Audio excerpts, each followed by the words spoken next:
My name is Lin Wan. I'm 25. I work in admin at a small trading company on the outskirts of the city. The 9 to 5 routine is like a wound-up clock, rigid and predictable. Every day, I catch the 7:30 bus in the morning and drag myself back exhausted at 6:30 in the evening, crammed into a rental room barely 100 square feet. Life feels like a cup of lukewarm water left out too long, so bland it has no taste at all. Not a single ripple to stir things up. I've always been slow to warm up to people. Deep down, there's a bit of social anxiety. My coworkers are just acquaintances I nod to. Once we clock out, that's it. On my days off, I'm always holed up in my room. I draw the curtains and binge mindless shows on my computer. Takeout boxes pile up on the corner of the desk until there's literally no space left. Then I finally get up to clean. I don't have any close friends here. My parents are back in our hometown, hundreds of miles away, living in their own little world in that small town. In this vast city, I'm like a speck of dust blown away by an autumn breeze, drifting through the cracks of concrete and steel, silent, invisible, as if I never existed. I often just stare at the ceiling, thinking my life is just going to stretch out predictably like this, worn away by the daily grind, until one day, silently swallowed by the tides of life, without leaving a single trace. It was just another ordinary Friday night. The company had us stay late to finish up some reports. By the time I got out, it was past 8. The night wind carried the chill of early winter, stinging my face just a little. I pulled my thin jacket tighter, and slowly walked back to my rented room. I took out my key and slid it into the lock. With a click, I turned it and opened the door. The ceiling light in the entryway suddenly started flickering like crazy. The buzzing of electricity was especially jarring in the quiet hallway. After just a couple of seconds, the light went out completely. The room was instantly plunged into pitch-black darkness. Only the distant neon lights from outside, through the gap in the curtains, cast a few faint, flickering patches of light on the floor. I frowned instinctively, thinking the old place's circuit breaker had tripped again. I reached out,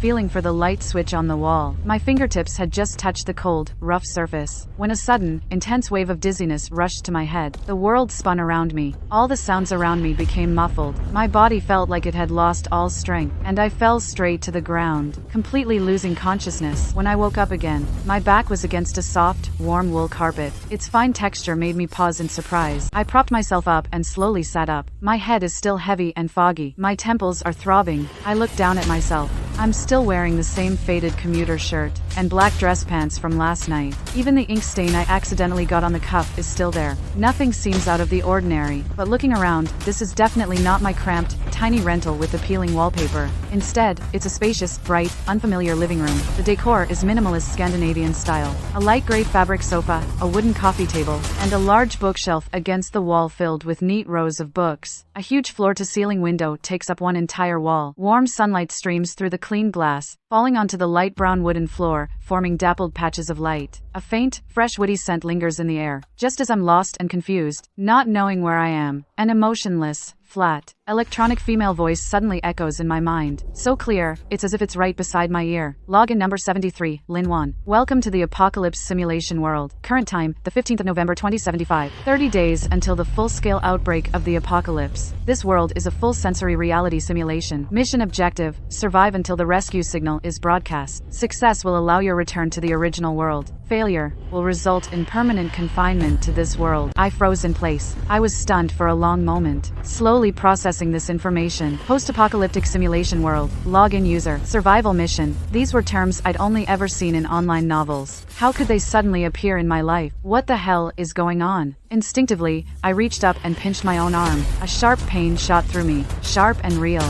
telling me this wasn't a dream or an illusion. A wave of sheer panic gripped my heart, like an invisible hand, squeezing the air from my lungs. I stumbled to my feet from the floor, staggering over to the floor-to-ceiling window. I yanked the heavy curtains open. The sight outside made my blood run cold. It felt like all the blood in my body froze in that instant. It was a modern metropolis I'd never seen before. Towering skyscrapers pierced the clouds, their glass facades gleaming coldly in the sunlight. The wide streets were packed with traffic, hover cars and regular vehicles weaving together. Pedestrians hurried along the sidewalks. Everything looked just like a normal city. bustling and orderly, but for some reason, the air was thick with an indescribable sense of oppression, making me feel inexplicably uneasy. On the giant electronic billboards lining the streets, they aren't showing ads for cosmetics or clothing. Instead, they're playing promotional videos for various robotic pets. Snow-white ragdoll cats, adorably clumsy golden retrievers, chubby lop-eared rabbits, and tiny, delicate hamsters. Each one is crafted to be incredibly lifelike, down to the texture of their fur and their sparkling, realistic eyes. The red caption at the bottom of the screen is particularly eye-catching. Fill the void in your heart. Robotic pets. Your best choice. Before I could even process the shock, that electronic female voice echoed in my mind again, beginning to narrate this world's past. In 2065, a virulent animal plague broke out globally. It spread with terrifying speed, with a 100% fatality rate. Aside from artificially bred robotic pets, naturally born animals were nearly driven to extinction. Felines were hit the hardest, with fewer than 1,000 remaining. In 2070, due to humans overbreeding and carelessly discarding robotic pets, the electronic components and metals from the pets polluted the soil and groundwater. After 5 years of accumulation, a new, unknown virus emerged. December 15, 2075. The virus will go global. The infected will lose their minds in no time, become extremely aggressive, turn into zombies. The world officially enters the apocalypse. Every single word hit me like a ton of bricks. I leaned against the cold windowsill. My fingers wouldn't stop trembling. My hands and feet went ice cold. Even my teeth started chattering. 30 days. Only 30 short days to prepare. And me? Someone too scared to travel alone. Who screams at the sight of a mouse? With practically zero survival skills. To survive in a dangerous, post-apocalyptic world? That's just a pipe dream. An impossible mission. I stumbled over to the couch and collapsed onto it. My mind went completely blank. I couldn't think of anything. A crushing sense of despair, like a raging tide, came rushing in from all sides, threatening to drown me completely.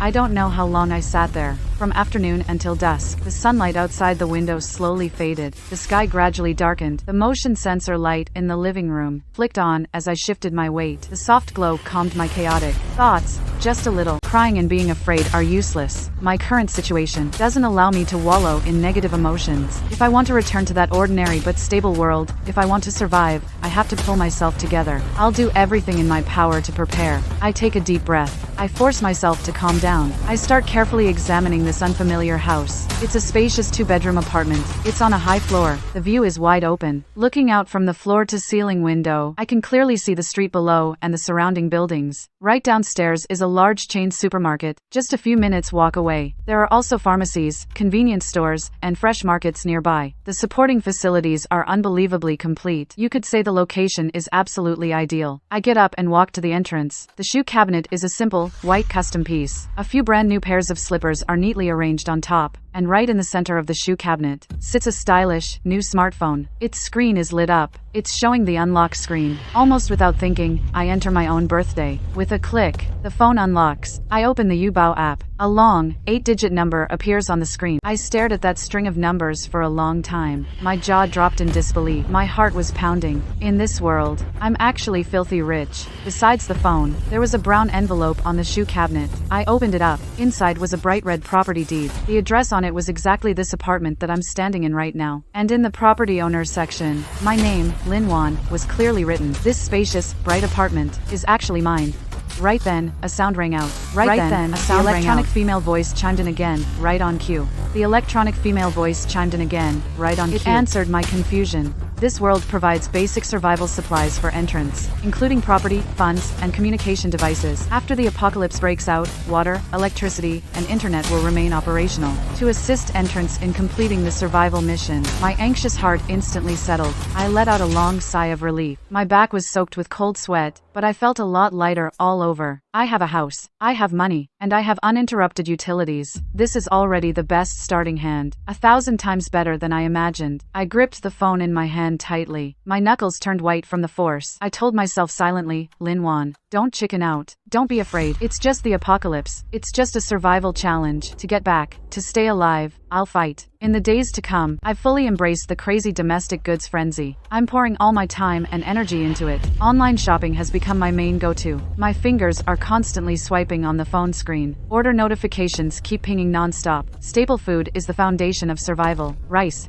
Northeast Wuchang rice, Thai fragrant rice, 50 bags of each. Each bag is 10 kilograms. 5 items, each bag 10 kilograms. Flour, cornmeal, buckwheat noodles, 50 kilograms each. Dried noodles, ramen, luosifan, rice noodles, these instant noodles. Ordered 50 boxes each. Cooking oil, whether it's peanut oil, corn oil, or olive oil. Bought 100 barrels of each. And compressed biscuits, beef cans, fish cans, fruit cans, instant noodles. Bought 2 large boxes full of them. Enough to last me for years. Drinking water can't be missed either. Mineral water, purified water, ordered 200 boxes each. And all kinds of instant coffee, milk, tea, juice powder for brewing. Filling up the shopping cart. Daily necessities have to be all-encompassing. Tissues, toilet paper, bought 200 boxes each. Laundry detergent, laundry powder, soap, 100 each.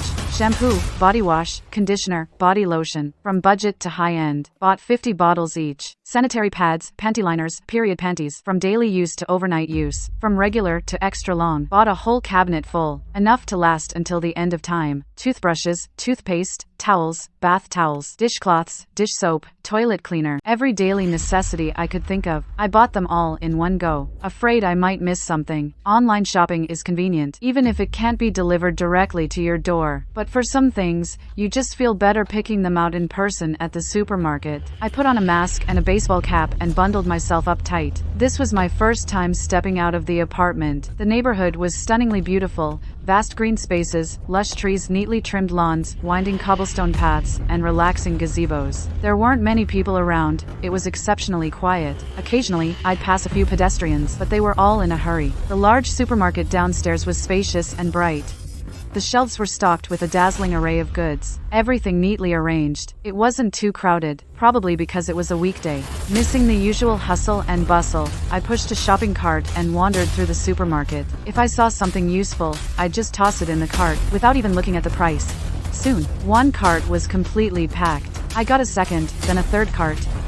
In the end, I ended up with 10 shopping carts in total. The supermarket staff saw my haul and looked absolutely stunned. They were whispering among themselves, but they didn't ask any further questions. They just professionally helped me tally up the goods and arranged for a dedicated truck for home delivery. After leaving the supermarket, I went straight to the pharmacy next door. The pharmacy was quite large, well stocked with medicine, cold medicine, fever reducers, anti-inflammatories, painkillers, stomach medicine, antidiarrheals. I bought dozens of boxes of each common medication: iodine, alcohol, gauze, band-aids, disinfectant, medical tape. I bought several large bags full. I even got tourniquets, adrenaline, iodine swabs, medical gloves, all sorts of emergency supplies. I bought as much as I could. As long as the pharmacy had it, and I could think of it, I practically cleared out the store. The pharmacy owner was a middle-aged man. Looking at the huge pile of medicine I'd stacked on the counter, his eyes were full of doubt and confusion. He couldn't help but ask, "Miss, why are you buying so much medicine?" I just forced a slight smile, barely managing a grin. I didn't explain. I just urged him to hurry up and ring me out. After stocking up on supplies, next was modifying the house. This was key to surviving the apocalypse. I ordered thick bulletproof steel plates online and high-strength security grills. I contacted a professional construction crew. They came to work the very next day. The workers reinforced the security door and all the windows with steel plates. Then, they installed 3 different types of coded locks on the main door. 1 fingerprint lock, 1 digital code lock, and 1 facial recognition lock. They also put impenetrable security grills on the windows. Not even a mosquito could get in. I completely emptied one of the south-facing bedrooms. All the furniture inside was moved out. I laid down thick moisture-proof mats and plastic sheets on the floor. Then, I set up over a dozen storage shelves. I sorted and neatly arranged all the supplies I bought. Staples in one category, drinking water in another, daily necessities in another, medicines in another. Each shelf was labeled, clearly stating the item name and quantity, for easy access later. The other bedroom was turned into a rest area. I put in a soft, large bed, a simple wardrobe, and a spacious desk. On the desk were a computer, a tablet, and various printed survival manuals. In the corner cabinet, I kept organized survival tools. Besides all this, I also bought a huge amount of survival gear: flashlights, headlamps, camping lanterns, dozens of each. Some were rechargeable, others were battery-powered. Lighters, matches, candles, hundreds of each. Power banks, charging cables, adapters, over a dozen sets. A whole big box packed with batteries of all sizes, entrenching shovels, machetes, baseball bats, telescopic batons. All these self-defense weapons, I keep them in the cabinet by the entryway, right where I can grab them, just in case. I even bought a small gasoline generator, and a few barrels of gas, in case the water, power, or internet goes out. Plus backup power supplies, water purifiers, filter tablets, water testing pens, all fully stocked, to ensure I have clean drinking water no matter what. The days went by. The time until the apocalypse hits drew closer. My days were packed full, busy from morning till night, reinforcing the house with domestic goods, organizing supplies. Didn't even have a moment to rest. In my spare time, I'd sit in front of the computer, frantically researching all kinds of survival knowledge, reading online survival guides over and over. From how to find your bearings, how to locate water sources, to how to treat wounds, how to make simple self-defense weapons, to how to avoid zombies, how to hide in a perilous environment. I memorized every word. I even printed out the key points and stuck them on my desk, reciting them repeatedly to improve my physical fitness and handle any emergencies in the apocalypse. I also started working out. Every morning after getting up, I'd run in the living room, do push-ups, sit-ups, and squats. At the beginning, I'd be out of breath after just a few minutes of running. My arms would give out after a few push-ups. I could barely lift my waist, but I didn't give up. I gritted my teeth and persevered, slowly increasing the intensity. Gradually, my stamina improved noticeably. Later on, I could run for half an hour straight without a break. Doing dozens of push-ups was no problem either. 10 days before the apocalypse broke out, that night, I was busy until almost 11. After organizing the last batch of supplies, I dragged my tired body and carried 2 large, full bags of trash downstairs to throw away. The apartment complex's trash bins were at the corner downstairs, away from the main road, with only a dim streetlight on. The light was faint. It was quiet all around, only the rustling of wind through leaves, and the occasional distant sound of car horns. I threw the trash into the bin, clapped my hands, turned, and was about to go upstairs, but my foot seemed to kick something, soft, warm. With a slight tremble, my heart skipped a beat. I stopped, looked down. By the faint light of the street lamp, I saw a kitten curled up in the corner next to the trash bin, a tiny little ball. Its fur was orange, but messy, covered in dust and grime, matted into clumps. Its once plump body was now skin and bones. Its ribs were clearly visible. It looked like it hadn't eaten in a long time. Its eyes were wide open. Its amber eyes were full of fear and helplessness, staring at me timidly, its body trembling nonstop from fear. My heart suddenly ached, as if something had gently tugged at it, a bittersweet, tender feeling. I remembered what the electronic female voice said. In this world, naturally occurring animals are nearly extinct. Felines are especially rare. There are less than 1,000 left. This orange cat must be one of the few survivors. To have lived this long in an environment like this, it must have gone through a lot of hardship, suffered quite a bit.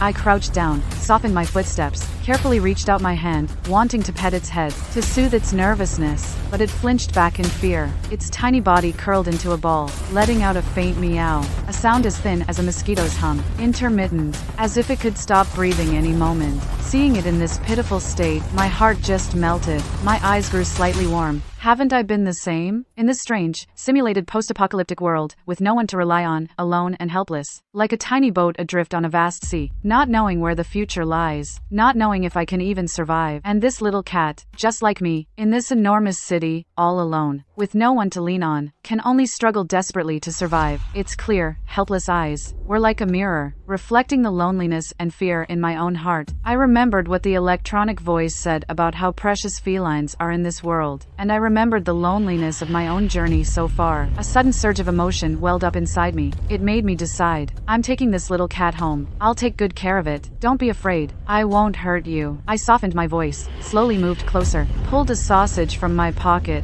I just bought this at the supermarket. Haven't even had a chance to put it away at home yet. I peeled open a sausage and held it to its mouth. It hesitated at first, then it cautiously approached, gave it a sniff. Then it started wolfing it down. It ate so fast, it almost choked. Its little body was trembling. Watching it eat like that, I made up my mind. I'd take it home. I gently picked it up. It was so light, barely weighed anything. It was trembling gently in my arms, but it didn't struggle. I carried it upstairs. Back at my place, I first found a cardboard box, laid down a clean old shirt to make it a little bed. Then I poured it a bowl of warm water and got some cat food. I saw this while shopping online before, just by chance. Thought it might come in handy someday. so I bought a little. Never thought it'd actually be useful. After drinking some water and eating the cat food, it seemed a bit more lively, not as timid and scared as before, but it still didn't dare come near me. It huddled in the cardboard box, staring at me with big eyes. I named it Juicy, hoping it would live a life as sweet and healthy as the fruit. Over the next few days, I started taking care of Juicy. I gave it a bath. After it dried, its orange fur became fluffy and soft. It looked absolutely adorable. I noticed its right front leg was a bit lame, probably from a fall. I applied some iodine to it and bandaged it up. It was very well behaved, stayed perfectly still while I handled it, only letting out a few weak meows now and then. I also looked up a lot about cat care online. Bought Juicy a litter box, cat litter, a scratching post, a teaser wand, and all sorts of canned food and freeze-dried treats. There aren't many cat supplies in this world. I searched for a long time before I finally found an online store selling genuine products. Spent quite a bit of money to get everything I needed. Juicy is very smart.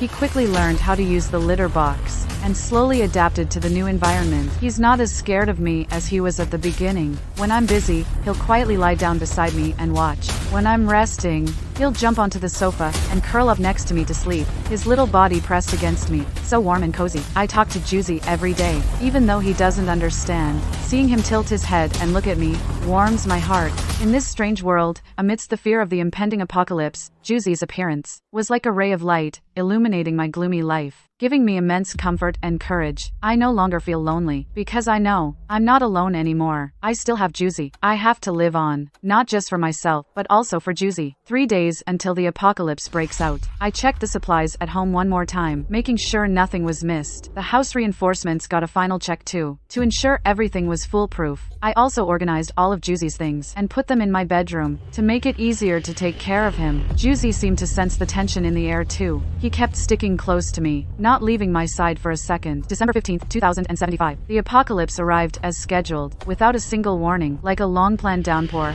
it drenched this bustling city, catching everyone off guard. That morning, as the sky was just beginning to lighten, I woke up naturally to my body clock. I felt a warm sensation on my chest. Juicy was curled up there in a tiny ball, its belly rising and falling with each steady breath. It let out soft, gentle purring sounds. Its warm breath brushed against my neck, carrying the faint scent of cat food. I raised my hand and gently stroked its furry head with my fingertips. Its soft orange fur brushed past my fingers, feeling delicate to the touch. It seemed disturbed by my movement, slowly opening its amber eyes. Its sleepy gaze held the laziness of just waking up. It nuzzled its head against my palm, letting out a soft meow from its throat, like it was being affectionate or saying good morning to me. I looked down at its well-behaved form, and a gentle smile unconsciously spread across my lips. I gently scratched under its chin with my fingertip, savoring this last bit of peace and comfort before the apocalypse. But that peace lasted only a moment. Suddenly, from outside the window came a sharp, ear-piercing scream. The sound was filled with utter terror and despair. It was especially jarring in the quiet of the early morning. Then, a cacophony of cries, chaotic footsteps, the sound of things shattering, and car horns all mixed together. It was like a pot of boiling water, instantly shattering the city's tranquility. My heart clenched tight, as if gripped by an invisible hand. It instantly tightened into a knot. I carefully moved to the floor-to-ceiling window, holding my breath.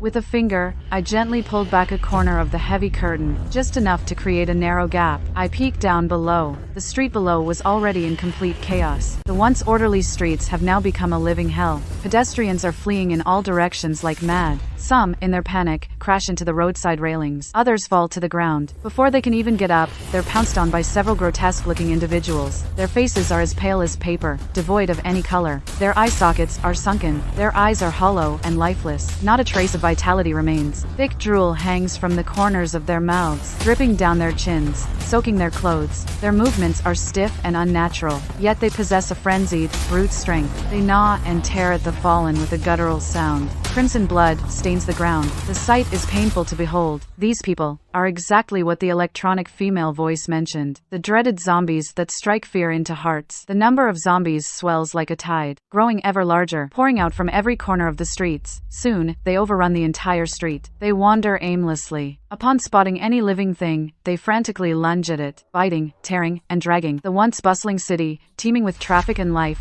in just over 10 minutes, has completely transformed into a living hell. Just then, that emotionless electronic female voice echoes in my mind right on cue, with a cold reminder that the apocalypse has fully erupted. The zombie virus spreads at an alarming rate. Infected individuals will complete their transformation within 10 minutes, becoming new zombies. Please ensure full protection, user, and guarantee your own safety. I yank the curtains shut. My back presses tight against the cold wall. My heart's pounding like crazy, like it's about to leap out of my throat. My fingertips are white from gripping too hard. My teeth are chattering on their own. Even though I spent the last 30 days making every preparation, stockpiling supplies, reinforcing the house, memorizing survival guides. But seeing this bloody scene with my own eyes, feeling that wave of death bearing down on me, the fear in my heart still surges up like a tide, almost drowning me. Just as I'm panicking, at a complete loss, Juicy hops gently over to my feet. She nuzzles my leg with her furry head. Her warm body presses against my ankle. She looks up, her amber eyes watching me calmly, as if to comfort me without a word. I crouch down and scoop her into my arms. I hold her tight against my chest. I feel her warmth and her strong heartbeat. That warmth seeps through my clothes, right into my heart. It's like a dose of reassurance, calming my racing heart just a little. Juicy, don't be scared. I'm here. I'll protect you. I leaned close to its ear and whispered. My voice trembled slightly with fear, carrying a hint of a choked sob, but my gaze was unwavering. My fingers clutched its fur tightly, as if holding on to all the courage and hope I had to keep living. Life in the apocalypse was 1,000 times harder than I ever imagined. Even though our home was stocked with supplies, enough for me and Juicy to last for years, and the water, power, and internet, just as the electronic female voice said, remained fully operational. We didn't have to worry about food or shelter. We didn't have to worry about utilities. But the sounds that came from outside the window, ceaselessly, were like sharp knives, repeatedly grating on my nerves. Cries, screams, the low, hoarse growls of zombies, the sounds of things being smashed. They all blended together, from morning till night, never stopping. It felt like they were echoing right in my ears, keeping me in a constant state of high alert. I didn't dare open the curtains, not even a crack. Afraid of seeing those bloody scenes, I didn't dare make loud noises. I even walked on tiptoe. When eating, I deliberately muffled the clinking of bowls and chopsticks. Every day is filled with endless fear and tension.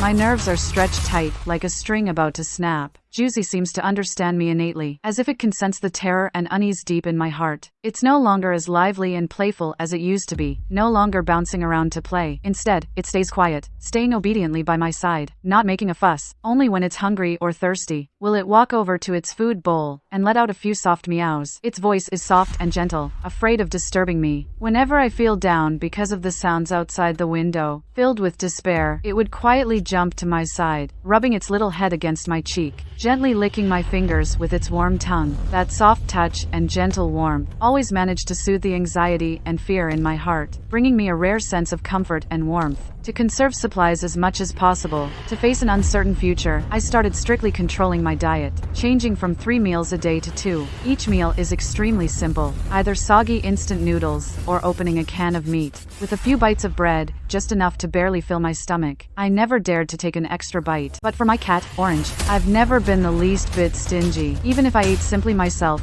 I'd always save the best for him. Cat food cans, freeze-dried chicken breast. I'd prepare different things for him every day. His food bowl was always full of kibble. His water bowl always had fresh, clean water, making sure he was well fed and healthy. Happy and healthy. Every time I watched him bury his head, eating with such relish, his little tail gently swishing now and then, my heart would feel completely full. All the hardship and frustration would just melt away, and I'd feel everything I did was worth it. The first week after the outbreak, the screams outside the window gradually grew sparse, until they finally faded away. The entire city seemed to be put on mute, leaving only the occasional growl of a zombie. I figured most people in the neighborhood had either been infected by the zombies, turned into walking corpses, or had fled with everything they had from this city reeking of death. I finally dared to occasionally peek through a corner of the curtain, carefully observing the situation outside. Down on the street, zombies were wandering everywhere. They gathered in small groups, shambling around aimlessly, occasionally letting out low, raspy growls. The sound echoed through the empty streets. It was enough to send chills down your spine. From what I've observed these past few days, I've noticed that these zombies aren't like the ones described in the online survival guides. They're not all the same. There's a clear hierarchy. The regular zombies make up the vast majority. They're slow-moving, shuffling along, empty-eyed, with no intelligence whatsoever, driven purely by instinct to chase after living things and bite anything with warmth. Then there's another kind of zombie. Not many of them, but particularly dangerous. They move incredibly fast, like a gust of wind. Their vision and hearing are far sharper than regular zombies. Even the slightest sound can catch their attention. Once they've locked onto you, it's hard to escape. These must be what the electronic female voice called zombie abilities. Besides those, there are also extremely stealthy zombies. They look almost indistinguishable from normal people. Normal complexion, nimble movements. They can even make human-like expressions. They disguise themselves as survivors, standing by the roadside calling for help, to lure in any living person passing by. Once someone gets close, they reveal their true, twisted nature, and attack viciously. They possess their own intelligence, incredibly cunning. These are the zombie intellects. I couldn't help but call out in my mind to the electronic female voice to confirm the zombie classifications with it. The electronic voice quickly responded. The zombies in this world are divided into 4 categories. Besides the regular zombies and the zombie abilities and the zombie intellects, there's a 4th type. The mutant zombies. They're massive in size, highly intelligent, and possess immense destructive power. They just haven't appeared yet. Those who log in must remain vigilant at all times. After learning this news, I became even more cautious. I kept all the doors and windows tightly shut every day. All 3 combination locks were all locked. I checked the security bars over and over again. I even deliberately softened my breathing, afraid that the slightest sound would attract zombies. I also installed a tiny surveillance camera in the hallway outside my door, connected to my phone, so I could constantly monitor any movement in the corridor to make sure no zombies were approaching and there were no other unknown dangers. Only when I confirmed the hallway was completely safe could I relax a little. 2 months after the apocalypse began, one early morning, I was holding an orange, sleeping deeply. Suddenly, a rapid and violent knocking erupted. The pounding sound hammered against the door and against my heart, instantly jolting me awake from my sleep. My heart skipped a beat. All drowsiness vanished. I bolted upright in bed. I cautiously crept toward the door, held my breath, and peered through the peephole. The motion sensor light in the hallway had turned on. Because of the knocking, in the dim yellow light, stood a woman in her 30s. Her hair was disheveled. Her clothes were in disarray. Her face was full of fear and exhaustion. Hair stains still glistened at the corners of her eyes. Her body was smudged with dust and grime. She looked a complete mess. Behind her, closely followed by a little girl, about 5 or 6 years old. The girl's hair is in 2 messy little braids, her face streaked with tears. She's crying hysterically, her sobs are heart-wrenching, filled with sheer terror. She's clutching tightly to the woman's clothes, her body trembling uncontrollably. Is anyone there? Please, open the door and save us. The woman pounds on the door with all her might. Her palms are red from the force. Her voice is choked with tears, hoarse and desperate. The outside is full of zombies. We have nowhere else to go. Please, have mercy. Save us, a mother and her daughter. Looking at the mother and daughter through the peephole, I'm torn, utterly conflicted. My heart aches from the girl's heart-wrenching sobs. It's a physical pain. Seeing their desperate, helpless state, I really want to open the door right now. Let them in, give them something to eat, and keep them safe from the danger outside. But, I know all too well, in this apocalyptic world, you can't trust anyone. I can't afford to trust anyone so easily. I don't know if they're truly survivors, or if they'd see the supplies in my home and turn on me. Besides, it's just me and Juicy here. I'm just an ordinary girl. I don't have any special abilities. I have to fight, just to protect myself. I have no way to protect that mother and her daughter. If I open that door, not only will I fail to save them, I'll draw the zombies here, and then, me and Juicy, and them, we'll all be doomed. All my preparations, all my efforts, would vanish into thin air. The little girl's crying grew louder, more and more heart-wrenching. The woman's pounding on the door grew more frantic, more violent. The door rattled violently. It was almost about to break. I leaned against the door, my hands clenched into tight fists. My nails dug deep into my palms. A sharp pain shot through me. I gritted my teeth. I hardened my heart. I pressed my lips together tightly. I didn't make a sound. I didn't open the door. I know, this is cruel. It's heartless. But in this apocalypse, survival is what matters most. I can't let a moment of weakness cost me and Juicy our lives. I leaned against the cold door, listening to the crying and pounding outside. My heart felt like it was being choked. I could barely breathe. My eyes grew hot. My heart was filled with guilt and helplessness. After a while, the pounding and crying outside suddenly stopped. Then, from the hallway came the low, raspy groans of zombies, and the woman's terrified screams, and the little girl's cries. But those sounds quickly grew faint, and then vanished completely. All that was left was the sound of zombies breeze tearing flesh and dragging, echoing through the empty hallway. It sent chills down my spine. I covered my ears tightly with both hands. I didn't dare listen to those sounds. Tears welled up uncontrollably and streamed down my cheeks. They hit the floor and shattered into pieces. Juicy seemed to sense my sorrow and despair. He gently jumped into my arms and nuzzled my cheek with his little head. He licked the tears off my face with his warm tongue. A low, gentle purr rumbled in his throat. As if silently comforting me, I held him tightly and buried my face in his soft fur, letting my tears flow freely. My heart was filled with endless sorrow. From then on, I never heard any sounds in the hallway again, no voices of other people. The entire complex became deathly quiet, only the occasional distant roars of the infected proved the city hadn't completely turned into a ghost town. I slowly began to get used to this quiet life. Each day, Juicy and I relied on each other for survival, guarding this small corner of the world. We became each other's only support. During the day, I would play with him, teasing him with a cat wand, making him run around, watching him chase a little pom-pom, jumping all over the place, watching him scratch up the cat scratching post. At noon, I would prepare delicious food for him and watch him eat with great relish. At night, I would hold him and sit on the sofa, gently stroking his fur, feeling the warmth of his body, and slowly fall asleep. Life was tough, full of fear and uncertainty, but having Juicy around added a unique warmth and sweetness to pass the long and tedious time and to give my life a bit more meaning, a bit more hope. I remembered those vegetable seeds. I bought vegetable seeds, so I decided to grow vegetables on my balcony. Those seeds were all carefully selected, easy to grow with short cycles. Tomatoes, cucumbers, lettuce, spinach, cilantro, and some scallions. Enough for my daily meals. I cleared out the balcony, set up over 10 flower pots of various sizes. I dug up some fertile soil from the green belt downstairs, filled the pots. Then I carefully placed each seed into the soil, covered them with a thin layer, and watered them thoroughly. From then on, I watered and fertilized the seeds daily. Stay by the flower pots, quietly watching the seeds sprout and grow, my heart filled with anticipation and hope. Juicy really liked staying on the balcony, seemed curious about these newly planted seeds. Full of curiosity, when I was gardening, it would run around nearby, scratching at the soil in the flower pot with its little paws, scattering dirt all over the place. Or it might just sit by the flower pot, tilting its little head, quietly watching the tender green sprouts emerging from the soil. Its amber eyes are filled with curiosity. Every now and then, it sniffs them with its little nose. Sometimes, when it gets too excited, it might accidentally jump onto the flower pot and trample the newly sprouted seedlings. I'd pretend to be angry and give it a light tap on its little bottom, frowning and scolding it playfully. As if it knows it did something wrong, it hangs its head low and nuzzles my hand with its head. Its amber eyes are full of grievance. It looks absolutely adorable, making it impossible for me to truly blame it. I can only shake my head helplessly and gently prop the seedling back up, adding more soil around it. Days go by. With my careful tending, the vegetables on the balcony grow better and better.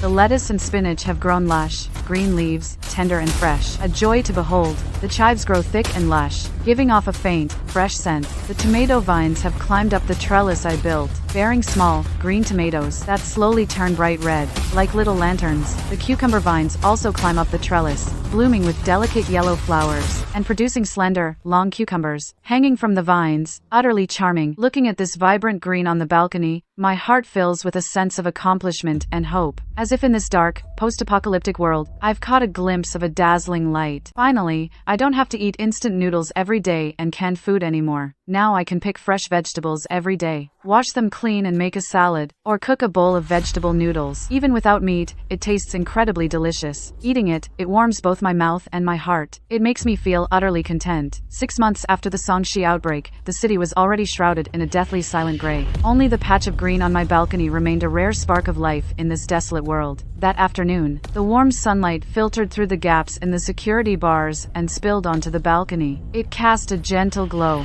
on the bright red tomatoes. I stood on a small stool, carefully picking the ripe tomatoes. My fingers had just touched their smooth skin when Orange, behind me, suddenly stopped his usual playful antics. He had been curled by a flower pot, licking his paws, but then he suddenly stood up. His orange fur bristled slightly. He started pacing anxiously back and forth in the small balcony space. A low, muffled growl rumbled in his throat. It was full of wariness and unease. His ears were standing straight up, like two sharp little knives. His amber eyes were fixed intently. Downstairs, his gaze held a fear I'd never seen before. My heart tightened. I followed his gaze downward. On the empty ground below, a massive figure had appeared. It was a good 2 stories tall. Its body was like a giant bear, but its head was human-like. Its face was ashen. Its eyes were fierce. Black drool dripped from the corner of its mouth. Its skin was lumpy and bumpy, covered in wounds. It was wandering aimlessly. Wherever it went, trees were snapped in half. The car was crushed into scrap metal. Zombie mutants. My heart sank. The 4th category of zombie that the electronic voice mentioned has finally appeared. The electronic female voice echoed in my mind. Level 4 zombie mutant detected, enormous in size, extremely powerful in strength, devastating in destructive force. No effective countermeasures available. Please, user, evacuate immediately. Do not approach. Soon, the zombie mutant's deafening roars came from downstairs. The sound was like that of a furious beast, low and hoarse, penetrating the thick glass and walls, echoing in the room, making the window panes vibrate. Even the floor beneath my feet could feel, terrified, burrowed deeper into my arms, burying its little head in the crook of my neck, its fur standing on end, trembling all over, even tucking its tail tightly between its legs. I held it tightly in my arms, shielding it in my embrace, carefully covering its little ears with one hand to prevent the terrifying roars from startling it again. My other hand clenched into a tight fist, knuckles turning white from the strain, even feeling the sharp pain, nails digging into my palm. My heart was pounding wildly, as if about to leap out of my throat. In my mind, the terrifying figure from downstairs kept flashing. The car that had been crushed into scrap metal, trees snapped in half across the county, and that black drool dripping on the ground, could eat through concrete. I leaned against the door, my body trembling uncontrollably. I was terrified out of my mind. My teeth were chattering on their own. I knew. This door, this floor, in front of that massive, impossibly strong, mutated zombie, they were nothing. One light swing of its fist, and the whole wall might come crashing down. Juicy and I, we were like lambs waiting for slaughter, huddled in this tiny space, utterly powerless to fight back. All we could do was pray. It wouldn't notice this building, wouldn't notice this corner hiding 2 tiny, fragile lives. The room was pitch black. Only a sliver of faint light leaked through the curtain gap, casting the shadow of Juicy and me clinging together. The air felt thick and still, so quiet I could hear our frantic heartbeats and the bone-chilling sounds rising from downstairs, the roars and the crashes of things being destroyed. Every single noise felt like a sledgehammer to my heart. I felt like any second now, that terrifying figure would smash through the door and appear right in front of me. I held Juicy tight, feeling the warmth of its body. That little bit of warmth became my only support and comfort in this overwhelming terror. The vegetables at home, lacking sunlight, slowly withered away. I was back to eating instant noodles and canned food. Even worse, the mutated zombie's destructive power is just too great. It wrecked the power lines and water pipes in our complex. Water, power, internet all gone. My world plunged into darkness and silence. No electricity. The food in the fridge started to slowly spoil. I could only sort out the non-perishable stuff and ration it carefully. No water. I could only drink the bottled water I'd stocked up before. I strictly controlled my daily intake, not daring to drink a single extra sip. Candles and flashlights became my only light sources. Every night, I'd light a candle, hold Juicy on the sofa, and watch the faint candlelight. My heart filled with uncertainty. I don't know how much longer this will last. I don't know when a rescue signal will go out. I don't know if Juicy and I can make it to that day. Sometimes, I can't help but think, maybe I'll never get back. Maybe Juicy and I will die in this apocalypse. But every time I see Juicy, see it looking at me with those clear eyes, see it nuzzling against me in my arms, I find the courage again. I can't give up. I have to survive. I have to survive with Juicy. I have to get back to the old world. I have to give Juicy a warm home. After the utilities were cut, I started training even harder, running and exercising in the living room every day to build up my strength. I also started practicing with a machete and baseball bat, using the sofa at home for target practice, hoping that if I ever encounter zombies, I'll be able to protect myself and Juicy. Juicy was slowly getting used to life without electricity or running water. It wasn't as scared as it was at the beginning. It just became more clingy. Wherever I went, it followed. It followed me everywhere. When I exercised, it would lie nearby and watch me. When I practiced with weapons, it would hide in a corner, too afraid to come close. When I was tired, It would jump next to me and lick my forehead with its little tongue, cheering me on. It was the 8th month after the apocalypse began. One night, I was sitting on the couch by candlelight, holding Juicy, lost in thought. Suddenly, a faint sound of airplane engines came from the distance. My heart leapt. I rushed to the window, carefully pulled back a corner of the curtain, and looked up at the sky. In the night sky, a helicopter was slowly passing by. Its lights were on. Even though it was far away, I could see it clearly.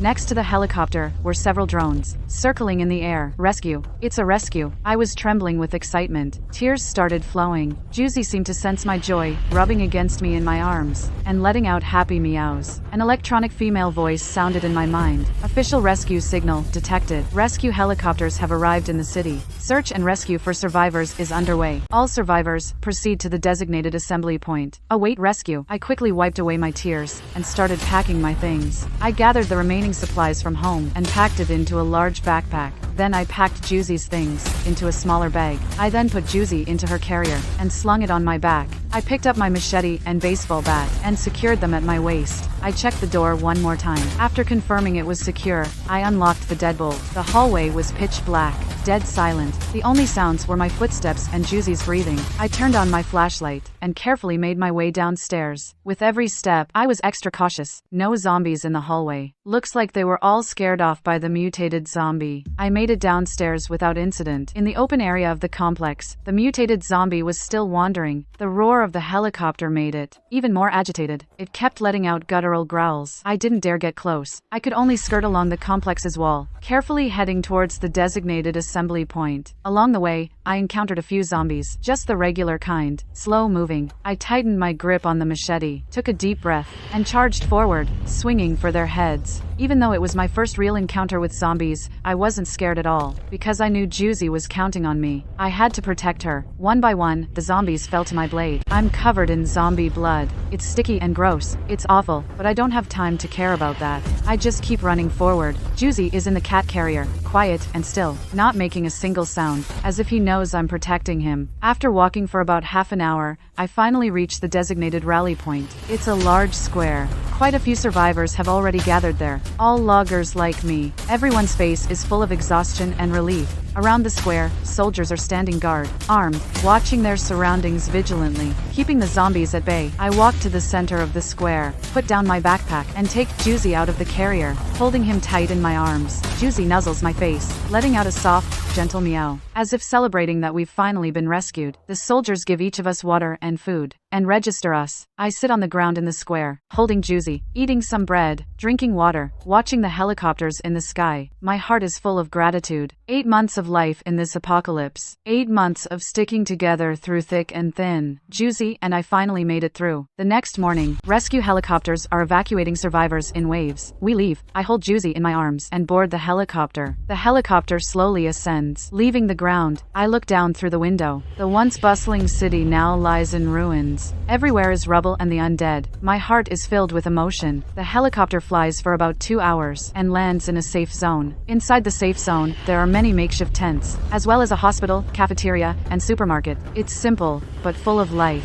The people here were rescued from various cities. They're all survivors. Everyone's face shows the relief of having survived. Juicy and I are assigned a separate tent. Inside, there's a bed, a table, and some basic necessities. The safe zone has a dedicated pet area. It's filled with little animals like Juicy, all brought by survivors. Juicy quickly fits right in with the other animals. He's one of the gang. Every day, he runs around the pet area, having the time of his life. In the safe zone, I finally live a stable life. I no longer have to worry about the undead, or about scarce supplies. I get to eat until I'm full every day, drink clean water, and even take hot showers. I've made a lot of new friends. They're all people just like me, struggling to survive in this post-apocalyptic world. We chat together, eat together, and share our experiences from this world. My days are full. I even found a job in the safe zone, helping out in the cafeteria kitchen. It's tiring, but I'm content. With the money I earn, I buy Orange lots of tasty treats and fun toys. I've got him nice and plump. He's getting cuter by the day. 3 months later, an electronic female voice sounded in my mind. Subject 73, Lin Wan. Post-apocalyptic survival mission complete. Mission successful. Returning to original world in 24 hours. Bring pet Orange cat along for return? I was stunned for a moment. Then tears welled up in my eyes from excitement. I can take Orange back with me. I answered without a moment's hesitation. I'm taking Orange with me. 24 hours later, holding Orange in my arms, in a blinding flash of light, I lost consciousness. When I woke up again, I was lying in my own cramped rental room. Sunlight streamed in through a gap in the curtains, falling onto the floor, forming patches of light. Beside me, Orange was sleeping on my chest, purring softly. I looked down at the Orange in my arms, feeling its warmth. I couldn't stop the tears from falling. I'm back. I'm really back. And I brought Juicy back with me. The original world. Everything was still the same. The rental apartment was still cramped. The job was still mundane. But my heart had undergone a complete transformation. 8 months in the apocalypse. It made me braver and stronger, and taught me to cherish the life in front of me. I wasn't as withdrawn as before. I started actively talking with my coworkers and reconnecting with friends. On weekends, I'd take Juicy out for walks, go to the park to sunbathe, and buy treats at the pet store. Juicy quickly adapted to life in the original world. He became more lively and adorable, and became the joy of my life. I switched to a job I actually liked. The pay wasn't great, but I was happy doing it. I even bought my parents a house back in my hometown. I visit them often. My parents were happy to see me more cheerful, and with a cute orange cat, they were overjoyed. In my spare time, I'd think about my days in the apocalypse, remember those difficult times, and all the little moments Juicy and I relied on each other. Those days, though filled with fear and despair, taught me a lot. Life may have many disappointments, and many hardships and obstacles, but as long as we face them bravely, never give up hope, you'll make it through. And Juicy, this orange cat I met in the apocalypse, became the most precious gift in my life. He was with me through the darkest times, giving me courage and hope, letting me know that no matter when, I'm never alone. Now, Juicy and I live in this city, living a simple, happy life. Every day when I come home from work, push open the door, I see Juicy waiting for me at the door, wagging his tail, letting out a soft meow. That moment, all the fatigue just melts away, leaving only warmth and happiness in my heart. I know, in the days to come, there will be many difficulties and challenges, but I'm no longer afraid, because I have Juicy. I have family, I have friends, and a brave, strong heart. I'll take Juicy with me, and we'll live well together, through every season of life, making our days sweet and long-lasting. And those days in the apocalypse, relying on each other, those days will become my most precious memories, forever etched in my heart, reminding me to cherish the happiness before me, and to bravely face everything life brings.